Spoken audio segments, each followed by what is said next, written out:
नमस्कार, आप देख रहे हैं हल्ला बोल टीवी। मैं हूं दीपक शर्मा और हम बात करने जा रहे हैं उन पोस्टर्स की जो आज पटना की सड़कों पर लगाए गए हैं। ये देखिए पोस्टर्स हम आपको दिखा रहे हैं।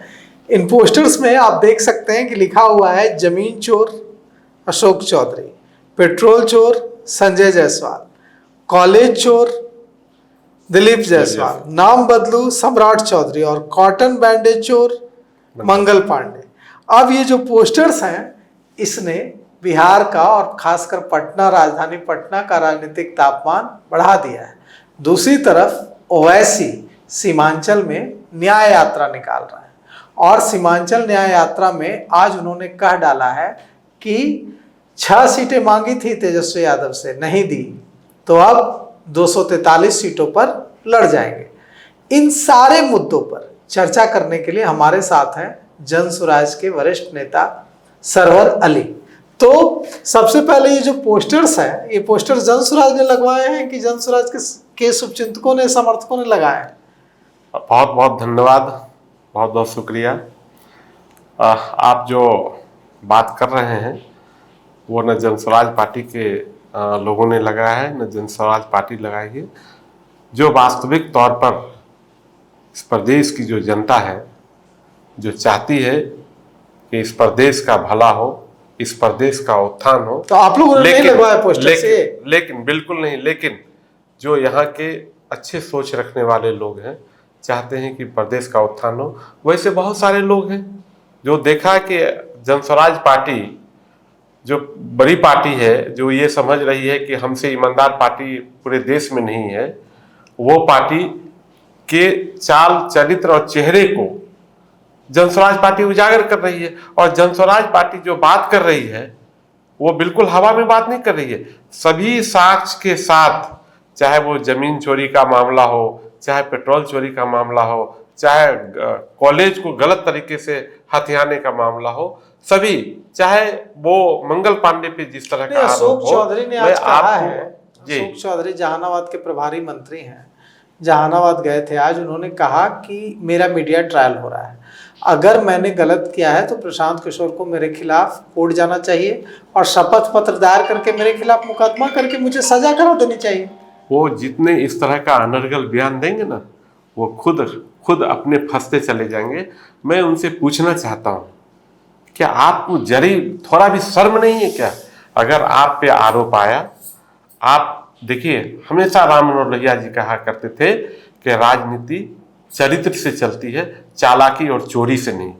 आपको अगर थोड़ी भी चरित्र है, आप चरित्र को रखते हुए अगर राजनीति करना चाहते हैं, तो जैसे आप पे आरोप आया और वो आरोप जो साक्ष्य के साथ आरोप आया, आपको मंत्रिमंडल से स्वयं इस्तीफा देना चाहिए और इस्तीफा देके आपको पब्लिक के सामने, मीडिया के सामने आके पब्लिक से कहना चाहिए कि मैं इस्तीफा देता हूं।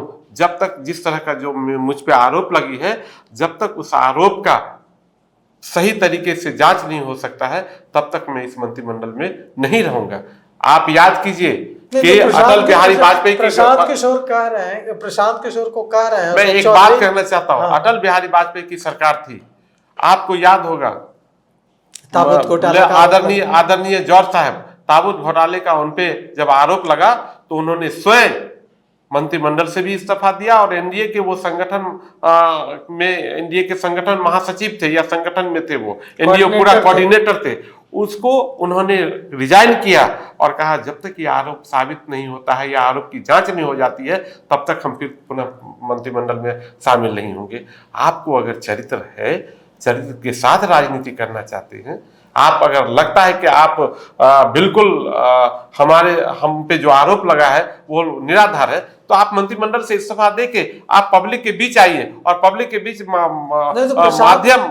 इसके माध्यम से, मीडिया के माध्यम से बोलिए कि हम अभी मंत्रिमंडल से इस्तीफा देते हैं और जब तक इस पे जांच पूरी नहीं होती है तब तक हम मंत्रिमंडल में नहीं रहेंगे। उन्होंने कहा कि प्रशांत किशोर शपथ पत्र कोर्ट में दायर करें और कह दें कि, और वहां मांग करें कि मुझे सजा दिलाई जाए, तो क्या प्रशांत किशोर उनकी इच्छा पूरी करेंगे? शपथ पत्र पता नहीं, मुझे समझ में नहीं आता है कि वो पढ़े लिखे भी हैं कि नहीं, किस तरह की बात वो कर रहे हैं। राजनीति में सबसे बड़ा कोर्ट जनता का कोर्ट होता है। जनता आपको 1 महीने के बाद फैसला कर देगी कि आप कितने बड़े चोर हैं। आप कहाँ हैं? जनता से बड़ा कोई कोर्ट नहीं होता है, जनता से बड़ा कोई मालिक नहीं है राजनीति में मैं कह रहा हूं। आप किस मुगालते में फंसे हुए हैं? मैं आपको कहना चाहता हूं आपके माध्यम से अशोक चौधरी को, तो इधर उधर की ना बात कर, ये बता काफिला क्यों लुटा? मुझे रहजनों से गिला नहीं है, तेरी रहबरी पे सवाल है, तेरी रहबरी पे सवाल है। कहाँ आप इधर उधर की बात कर रहे हो? नीतीश कुमार की रहबरी पर सवाल है। बिल्कुल, मैं आपके माध्यम से बोलना चाहता हूं।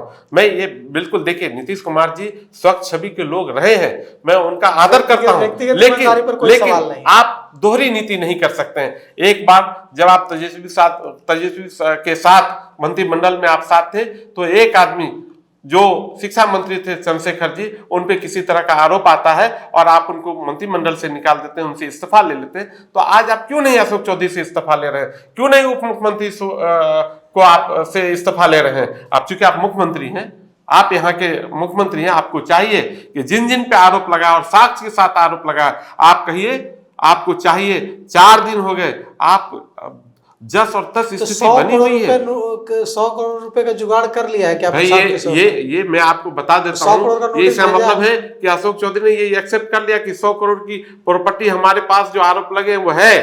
100 करोड़ का नोटिस भेजा उन्होंने। अरे भाई, नोटिस का जवाब तो हम देंगे ही, लेकिन वो तो पहले जवाब दे। वो पब्लिक के सामने आके बोले, वो मीडिया के सामने आके बोले ना। दिनों का समय दिया है उन्होंने प्रशांत जी को जवाब देने के लिए। वो तो जवाब हम कानूनी, अगर उन्होंने भेजा है तो कानूनी दी जाएगी, उसपे हमारा कोई ये नहीं है। हम बिल्कुल, अगर प्रशांत जी पे आया है नोटिस, तो नोटिस का जवाब तो जाएगी, कानूनी तरीके से उन्होंने दिया है कानून। लेकिन मैं ये कह रहा हूं कि जब साक्ष्य के साथ जन स्वराज पार्टी, आदरणीय प्रशांत किशोर जी, साक्ष्य के साथ जब मीडिया के माध्यम से पूरे पब्लिक को दी जा रही है, आपको भी, अगर आपको थोड़ी भी शर्म है, अगर आपको थोड़ी भी चरित्र है राजनीति में, तो आप आइए, बिल्कुल मीडिया के सामने आइए, प्रेस कॉन्फ्रेंस बुलाइए और प्रेस कॉन्फ्रेंस बुला के कहिए कि अगर इस तरह का जो आरोप लगाया गया है, अगर मुझे लगता है कि इस पे सही है, तो मैं चाहता हूं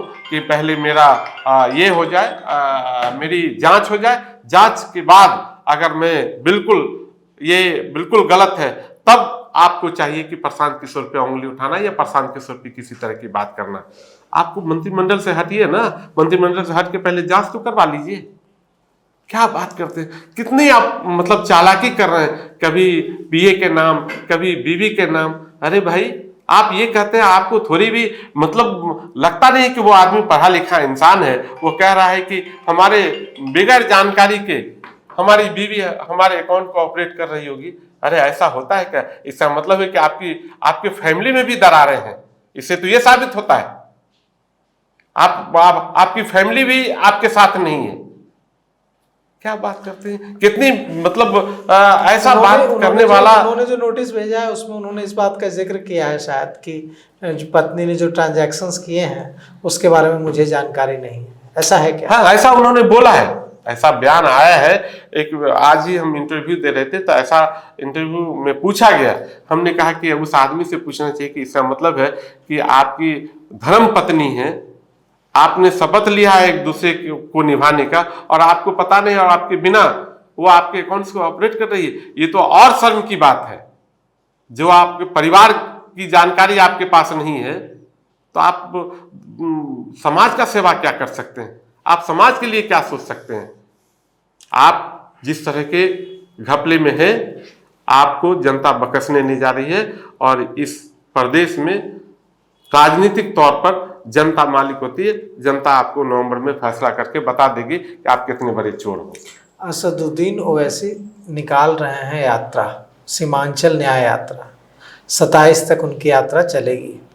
यह जो यात्रा निकल रही है, इसमें उन्होंने आज कहा है कि मैंने 6 सीटें मांगी थी तेजस्वी यादव से, नहीं दी उन्होंने। अब मैं बिहार की तमाम सीटों पर चुनाव लड़ूंगा और इस बार बिहार की जनता बताएगी, बिहार के मुसलमान बताएंगे कि महागठबंधन में न लेकर AIMIM को कितनी बड़ी गलती की है। तो ऐसे में एक बड़ा सवाल यह उठता है कि जन सुराज एक विकल्प देने की कोशिश बिहार के मुसलमानों को कर रहा है क्योंकि हो ये रहा था अभी तक कि बिहार के मुसलमान अगर नाराजगी होती थी तभी भी वोट तो महागठबंधन आरजेडी कांग्रेस को यही सोच कर देते थे कि भारतीय जनता पार्टी को रोकना है तो वोट देना है, कोई ऑप्शन था नहीं। इस बार जनसुराज ऑप्शन देने की कोशिश कर रहा है, तो ओवैसी फैक्टर जनसुराज पर भारी पड़ेगा कि जनसुराज की आंधी में ओवैसी उड़ जाएंगे? देखिए, मैं ओवैसी साहब का बहुत आदर करता हूँ, इज्जत करता हूँ कि वो पढ़े लिखे काबिल आदमी हैं। मैं उनकी काबिलियत का इज्जत करता हूँ। लेकिन ओवैसी साहब से मैं आपके माध्यम से पूछना चाहता हूँ कि आप बिहार में क्या करना चाहते हैं? बिहार के मुसलमानों को किस लिए आप अलग थलग रखना चाहते हैं? जो बिहार में एक भाईचारा बना हुआ है, मुसलमान का कोई आदमी मरता है तो हिंदू उनके कब्र पे जाता है, और अगर हिंदू कोई मरता है तो मुसलमान उनके श्मशान घाट पे जाते हैं। आप क्यों इस तरह से करते हैं कि मुसलमान मुसलमान करके? भाई, आप 18% मुसलमान है बिहार में, लेकिन 80-82% जिन हिंदू जो हमारे साथ खाना पीना उठना बैठना करते हैं, आप मुसलमान से मुसलमान करते रहिएगा, दूसरे लोग बैठे रहेंगे। तो इस तरह की जो आप कर रहे हैं, ये राजनीति में बिल्कुल अच्छा नहीं है। और खास के प्रदेश में जिस तरह का यूनिटी है, हिंदू मुस्लिम सिख ईसाई, आप इसको जो दिग्भ्रमित करना चाहते हैं, मैं इसको बिल्कुल आपको मैं मशवरा दे रहा हूं, आपको सलाह दे रहा हूं आपके माध्यम से, ओवैसी साहब, ऐसा प्लीज बराए मेहरबानी मत कीजिए। जन स्वराज पार्टी एक विकल्प के तौर पर बहुत मजबूत संगठन के साथ वो आई है, और जनस्वराज पार्टी के सूत्रधार आदरणीय, मैं वही बताना चाहता, मैं बिल्कुल मैं वही जनस्वराज पार्टी के सूत्रधार आदरणीय प्रशांत किशोर जी ने कहा कि भाई आप 18% हो, 80% इस प्रदेश में हिंदू हैं, उसमें से सिर्फ 38% जो भाजपा विचारधारा के लोग हैं, जो इसके आरएसएस विचारधारा के लोग हैं, वो है। बाकी जो 42% लोग हैं वो आज भी समाजवाद के मानने वाले लोग हैं, कम्युनिस्ट के मानने वाले लोग हैं, अंबेडकर के मानने वाले लोग हैं, गांधी के मानने वाले लोग। अगर वो चारों विचारधारा के साथ मुसलमान 18% को मिला दिया जाता है तो आप हो जाएंगे 60%, वो रहेंगे 40%। आप जब 60% हो जाएंगे, आपको कोई रोक सकता है क्या?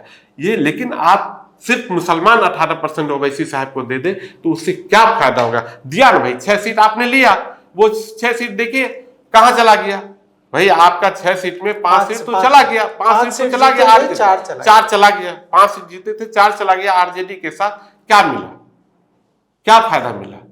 इसलिए मेरा आग्रह है कि इस तरह से मत कीजिए। जनस्वराज पार्टी एक विकल्प के तौर पर आई है, जो एक विचारधारा के साथ आपको जोड़कर आपके भविष्य को बेहतर करना चाहता है, इस प्रदेश के मुसलमानों की तकदीर और तस्वीर बेहतर करना चाहता है, पलायन को रोकना चाहता है, शिक्षा व्यवस्था बेहतर करना चाहता है। जो आदमी जो दुनिया के किसी बड़े शहर में रहकर अपनी जिंदगी बेहतरीन तरीके से व्यतीत कर सकता था, वो आदमी बिहार की चिंता करके आज 3 साल से आपके बीच गांव-गांव पैदल चलकर मेहनत करके आपके पास जा रहा है और आपकी समस्याओं को समझ रहा है। और वो व्यक्ति चाहता है कि बिहार देश के अग्रिम राज्य में कैसे आए, बिहार की तरक्की कैसे हो, उसकी तकदीर तस्वीर बदले। आपसे आग्रह है, आपके माध्यम से मुसलमानों से मैं आग्रह करना चाहता हूं कि एक विचारधारा के साथ आए। उस विचारधारा में अगर आप शामिल हो जाते हैं तो यहाँ की तकदीर तस्वीर और बिहार देश के अग्रिम राज्य में जाएगा। मैं आपके माध्यम से आग्रह करना चाहता हूँ। सरवर अली जी, एक बात बताइए कि बिहार के जो मुसलमान हैं, जो ट्रेडिशनली परंपरागत रूप से अभी तक राष्ट्रीय जनता दल कांग्रेस को वोट करते थे, भारतीय जनता पार्टी एनडीए को रोकने के लिए, बीच में 2020 में असदुद्दीन ओवैसी को भी 5 सीटें आई, क्यों वो जो मुसलमान हैं वो इस बार प्रशांत किशोर को मदद करेंगे, प्रशांत किशोर के साथ क्यों खड़े होंगे? देखिए, ठीक, आपका सवाल बहुत अच्छा है। मैं भी पूरा बिहार घूमता हूँ, मैं मुसलमानों से मिलता हूँ। चूंकि मैं मुसलमान हूँ, मैं आदरणीय प्रशांत किशोर जी ने मुझे बहुत बड़ी जिम्मेदारी दी। मैं प्रदेश महासचिव हूँ, अभियान समिति का संयोजक हूँ, और भी बहुत सारी चीजें हैं। और मैं मेहनत से जनस्वराज पार्टी की विचारधारा से, तब से जब पदयात्रा लेके चले थे तब से मैं जुड़ा हूँ, फाउंडर में से हूँ। लेकिन मैं फाउंडर में से, वो सबसे बड़ी बात है कि जो आदरणीय प्रशांत किशोर जी की विचारधारा है, मैं उनसे बहुत प्रभावित। मैं दिल्ली में रहता था, सब कुछ छोड़ के मैं आज यहाँ जनस्वराज पार्टी में लगा हूं। खैर, मैं ये कहना चाह रहा हूं कि देखिए, प्रशांत किशोर जी के साथ इसलिए मुसलमानों को जाना चाहिए कि आप पिछले 35 सालों से आपने कांग्रेस को दिया, फिर आरजेडी को दिया। आप बता दीजिए कि इस प्रदेश में कौन मुसलमान लीडर्स है जो आरजेडी और कांग्रेस ने बनने दिया कि एक आदमी जो पूरे बिहार में एक मुसलमान का बड़ा लीडर हो सके। जरा मैं आपके माध्यम से मुसलमानों से पूछना चाहता हूं, ये लोग जो भी कांग्रेस के लोग थे या आरजेडी के लोग थे, आरजेडी को तो सिर्फ और सिर्फ अपने परिवार की चिंता थी। उनको जब अपने जात की चिंता नहीं रही, अपने परिवार की चिंता रही, मुख्यमंत्री लालू प्रसाद हुए, उसके बाद जाहिल पत्नी जो 5वीं फेल है उनको मुख्यमंत्री बनाया, उसके बाद अपने बेटे को उप मुख्यमंत्री बनाया, और अब वो चाहते हैं कि हमारा बेटा मुख्यमंत्री बन जाए। जाहिल लड़का। क्या मुसलमान में पढ़ा लिखा लोग नहीं है? मैं आपको बता देना चाहता हूं, आपके माध्यम से मुसलमानों को बताना चाहता हूं कि ये लोग सिर्फ और सिर्फ परिवार को ही जानते हैं, परिवार को जानते हैं, परिवार को आगे बढ़ाना चाहते हैं। मुझे याद है कि जब 95 या 2005 में रामविलास पासवान जी 29 सीट लेकर आए तो उन्होंने कंडीशन रखा लालू जी से कि साहब मुख्यमंत्री अगर मुसलमान को बनाते हैं तो मैं 29 विधायक के साथ समर्थन कर दूंगा। ये लालू यादव इतने 18% का वोट इनको चाहिए मुसलमान को बेवकूफ बनाने के लिए, है? एक उप मुख्यमंत्री और मुख्यमंत्री नहीं बना सकते। बाजाबते फिर से चुनाव करवाया, लेकिन उसने एक मुख्यमंत्री को, इसलिए तो मुसलमानों को बेवकूफ बनाते रहे, सही मानों में मुसलमानों को किरासन की तेल जलाते रहे और रोशनी अपने घर में। मैं आपके माध्यम से, मैं हाथ जोड़ के मुसलमानों से मैं मदवाना गुजारिश करता हूं कि इन चालाक लोगों से, आरजेडी से, कांग्रेस से बचिए, जो मुसलमानों को सियासत में आने के एहसास को ही खत्म कर दिया है कि तुम पीछे तो पीछे रहो, हम तुम्हारी रहबरी करेंगे। आपको लगता है कि इस बार लेकिन वैसी फैक्टर नहीं चलेगा? बिल्कुल नहीं चलेगा। मैं अभी सीमांचल में था, मैं यकीन के साथ कह रहा हूं कि जब से जनस्वराज पार्टी मजबूती के साथ वहां सीमांचल में काम कर रही है, मैं चूंकि सीमांचल का प्रभारी हूं, तो मैं आपको बताना चाहता हूं कि बिल्कुल अब वहां वैसी फैक्टर की खत्म हो रहा है। सीमांचल में क्या स्थिति है जनस्वराज की? मैं जनस्वराज की मजबूती स्थिति है, मैं आपको बता दूं। वैसी फैक्टर नहीं है, ऐसा नहीं कि बिल्कुल खत्म हो गया है, लेकिन जो स्थिति 5 सीट लाए थे अब वो उनको 1 सीट भी मिलने नहीं जा रहा है, और वो सारे मुसलमान अब जनस्वराज के साथ खड़े हैं। वो कहते हैं कि एक जब तक हमको विकल्प नहीं मिला था तब तक हम लोग आरजेडी, भाजपा, कांग्रेस और जदयू के साथ थे। अब तो विकल्प आया है और वैसे लोग विकल्प लेके आए, वो सोच लेके आए कि जिसकी जितनी हिस्सेदारी उतनी उनकी भागीदारी होगी। मुसलमान का 40 सीट बनता है। आदरणीय प्रशांत किशोर जी शुरू के दिनों से कह रहे हैं कि हम 40 सीट मुसलमान को देंगे, और देंगे ही नहीं, उनको जिता के भी लाएंगे। तो ऐसे लोग, जो लिस्ट आपकी पहली आने जा रही है, ये कब आएगी और उसमें कितने मुसलमान होंगे? मुझे लगता है कि आपको तुरंत खबर 2-4 दिन 5 दिन में मिल जाएगी। और ये जरूर है कि जो जनस्वराज पार्टी के सूत्रधार आदरणीय प्रशांत किशोर जी बोलते हैं वो करते हैं। उन्होंने कहा है कि सबसे पहले मेरी लिस्ट जारी होगी, तो मैं समझता हूं कि सबसे पहले जनस्वराज पार्टी की लिस्ट जारी होगी। जो पहली लिस्ट जारी होगी, हमें उम्मीद करते हैं कि इस महीने के अंत तक क्या ये चूंकि तय पार्टी के नेतृत्व करते हैं तो मैं कोई डेट नहीं दे सकता, लेकिन मैं ये समझता हूं कि बहुत जल्दी आने वाला है। उसमें कितने मुसलमान होंगे? नहीं, देखिए, अब तो वो लिस्ट भी अभी तय होना है, क्योंकि आदरणीय प्रशांत जी अभी नहीं है। हमको लगता है कि 2-3 दिन में, 4 दिन में जो शीर्ष नेतृत्व के लोग हैं वो बैठेंगे, वो सब कुछ तय करेंगे, उसके बाद वो लिस्ट आएगी। लेकिन उसमें होंगे नाम होंगे? हाँ, नहीं, सब जाति के लोग होंगे भाई, एकदम बिल्कुल आप स्पष्ट रहिए कि आदरणीय प्रशांत किशोर जी जो बोलते हैं वो करेंगे।